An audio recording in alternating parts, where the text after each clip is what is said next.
Bombshell number 2, the least energy efficient buildings in Chicago, were built in the 1950s. Think back to that era. What was driving architecture in the day? So Mies van der Rohe had just moved to Chicago in the 1930s and taken over as dean at IIT and really brought with him a European aesthetic of the glass box. And what was this aesthetic doing? It wasn't building a city for commerce.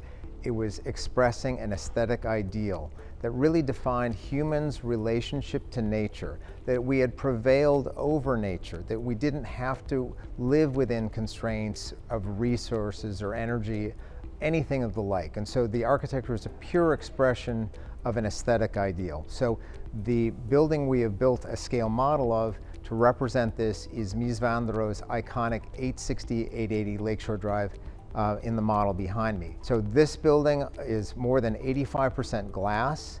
The portions of the building facade that are not glass are steel. They are perfect, what's called thermal bridges. That is to say, heat you provide on the inside travels right through that steel to the outside. An infrared photograph of this building in the winter reveals a bright orange glowing object that is a perfect radiator for all the fossil fuel heat you provide to the inside comes to the outside of the facade. So again, 85% glass, perfect thermal bridging, and you'll notice there's no sun or light control as we saw in the earlier building. And so on a sunny day when you know you have to air condition, you can't protect the window from emitting that heat in the first place. So it wasn't part of the aesthetic ideal to have exterior shade. So it's a clean, elegant look, but the worst performing building type we have.